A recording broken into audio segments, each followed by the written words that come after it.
Alors comme ça, ça fait un mois. Ça fait un mois qu'on se retrouve tous les jours. Un mois que vous m'écoutez déblatérer ma merde. Et vous en avez pas marre. Ça vous énerve pas ce que je dis.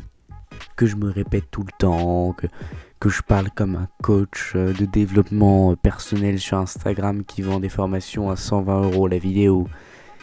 Rien ne vous dérange. Y a personne qui s'est dit il y a un problème. Personne. Y a personne qui a eu cet éclair. Personne qui a trouvé que waouh, il y a des trucs qui vont un peu loin quand même. Vous avez quand même un esprit critique nul à chier. Hein. Est-ce que je peux vous en vouloir? Non, parce que à l'école qu'on apprend ça. Puis si vous avez pas eu la bonne éducation, en même temps, c'est pas de ma faute. Et puis bon, bah vous irez blâmer vos parents, hein. Et puis vous-même, hein, parce que vous l'avez pas trouvé non plus. Alors, qu'est-ce que ça vous dirait qu'on fasse un cours sur l'esprit critique? Hein. Qu'est-ce que ça vous dirait? Je vous pose des questions alors qu'en fait c'est moi qui décide. C'est mon émission, là je suis en train de la record en slibard dans ma chambre. J'ai cours demain, mais je crois que je vais pas dormir cette nuit. Parce que je vais pouvoir me réveiller demain. Je pense que si je dors, je vais pas me réveiller demain. Je sais pas ce que je vais foutre cette nuit, hein, mais je tourne en rond parce que je sais pas quoi faire. Sérieusement, là, j'ai juste envie qu'on me prenne par les cheveux et qu'on me sauve. Non pas qu'on me saute, qu'on me sorte de cette merde, qu'on me sorte de l'eau, qu'on me sorte de la cuvette des toilettes. L'endroit où je viens me réfugier pour chier, pour rester 50 minutes en regardant des vidéos à mon téléphone parce qu'être avec les autres, c'est compliqué.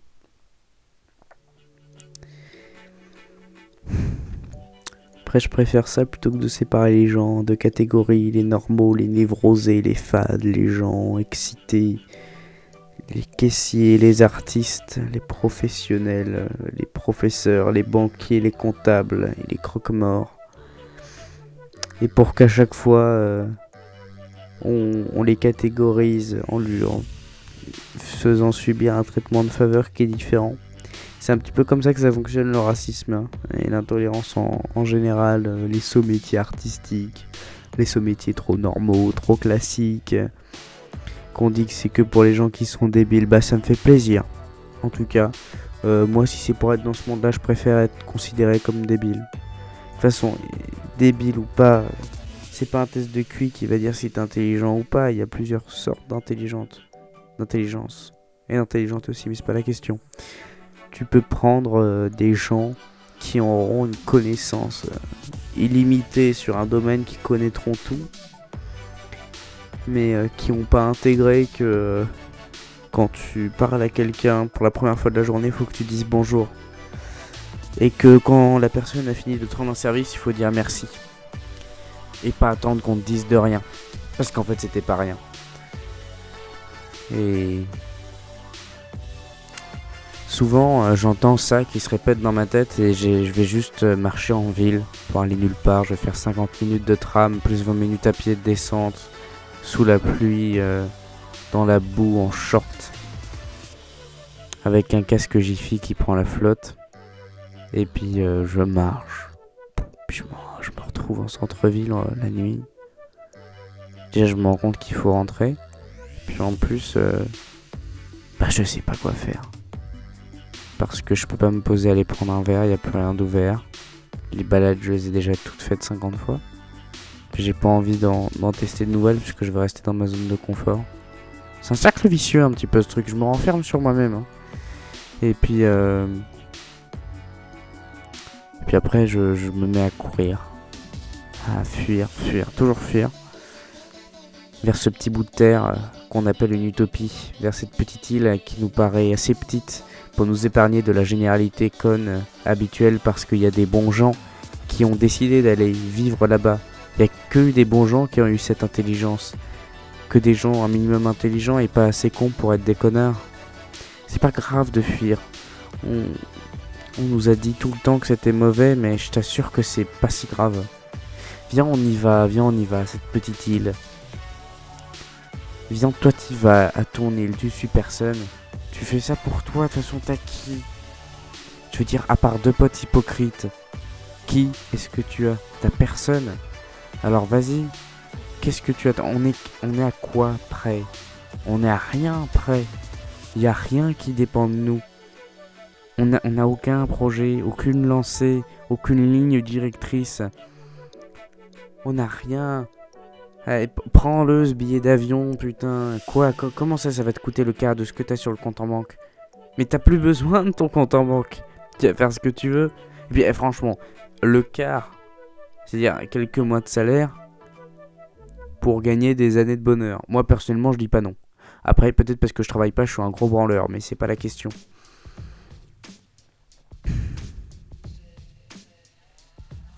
Mais peut-être que tout ça, ça va juste nous remettre dans une routine. Retrouver nos vieilles coutumes, nos vieilles traditions, nos vieilles habitudes. Tant de moyens de décrédibiliser cette petite utopie, cette envie de vivre, cette petite terre neutre. Neutre en événements parce qu'on est tout seul. Les seuls événements qui peuvent nous arriver de mauvais, bah, c'est nous qui les créons. Et les seuls moments où on se les a créés, c'est quand on était dans des endroits où il s'est passé des événements pas bien. Donc ça ne peut que bien se passer, non? Mais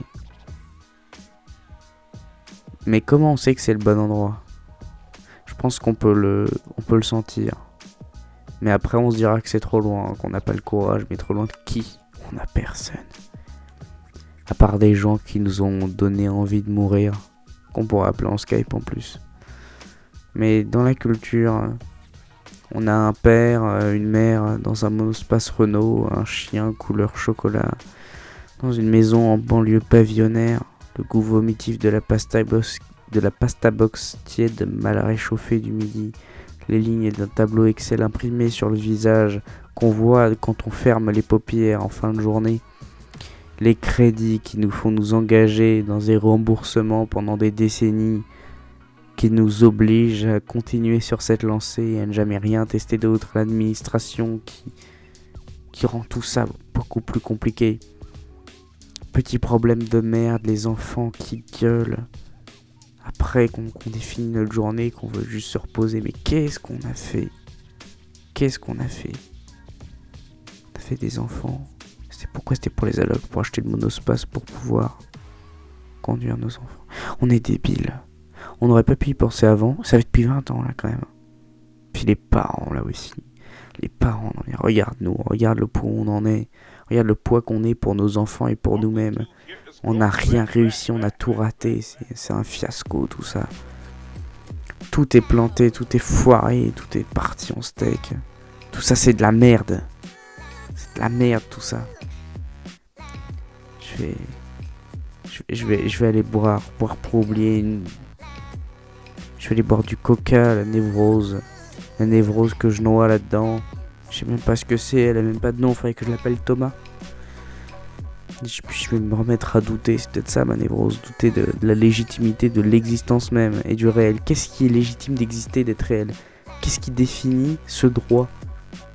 Du moment où quelque chose germe, c'est réel, ça existe. Et quand tu vas le présenter à des gens qui de toute manière le comprendront pas parce que soit t'expliques très mal, soit ils sont très cons, soit ils sont pas du tout sur la même longueur d'onde, ils vont te dire que c'est de la connerie, que ça existe pas, c'est une invention. Et si c'est inventé, je l'ai créé, c'est à moi, ça m'appartient ce truc. Je veux dire, c'est quand même une denrée que je me suis créée, rare ou pas. C'est une denrée que je me suis créée, quelle que soit sa valeur. C'est con, mais c'est comme ça. J'ai envie d'être le plus con des trous du cul heureux. Parce que là, actuellement, je suis comme un ours polaire dans le métro sans brosse à dents. J'ai débordé, j'en peux plus de cette vie. Je veux partir, toujours partir. Aujourd'hui, ça doit être le jour de la chance. La chance a un jour de chance, bah c'est aujourd'hui. J'espère qu'elle en aura profité, qu'elle va en profiter. Parce que je sais pas quand sera le prochain. Peut-être qu'il n'existe pas. Alors vas-y mon garçon, mon petit moussaillon de merdeux, de gosse adolescent, de mes couilles chiants. T'y vas, hein, tu prends ta décision, tu te casses, tu voles une bagnole, tu vas conduire loin, tu vas aller dormir sur la plage. Tu vas aller te baigner en slip. Tu vas aller boire de l'eau de mer, tu vas aller bouffer des canettes vides de bière remplies de pisse. Tu vas aller construire ton habitat avec des palettes d'un vieux supermarché en livraison.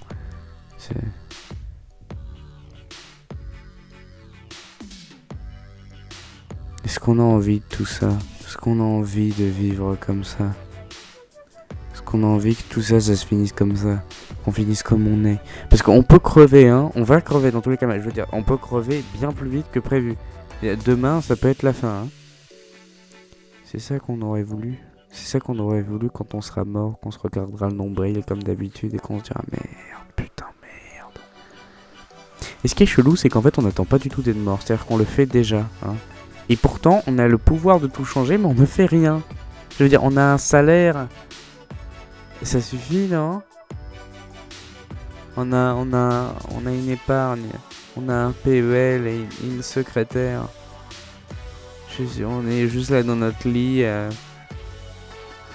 Avec juste la lumière des volets qui ferment mal. Créés par la lune. Qui rentre dans notre chambre. Qui suffit jusqu'à ce qu'on puisse voir le plafond. Qu'on regarde en se disant mais qu'est-ce qui se passe? Oh mais non, mais je dois être fatigué, j'arrive pas à dormir, je dois délirer, je dois penser n'importe comment. Il faut pas que je m'écoute là, c'est un coup de tête de merde, c'est une connerie, il faut réfléchir dans la vie. Parce que en étant... Si on n'agit pas, on est lâche, mais si on réfléchit pas, on est con. Alors, il va falloir trouver l'entre-deux. Allez, on s'y met demain? On fait ça. On s'est endormi. On a tout oublié, puis on n'a pas mis de rappel. On se disait on va s'en rappeler. Non, c'est quand même un truc aussi important. On va quand même s'en rappeler. On va quand même pouvoir se dire je t'aime le lendemain, non? Puis on va rebouffer ces céréales molles. Ce jus d'orange pulpé. Entrer dans sa bagnole. Payer avec les allocs du troisième enfant.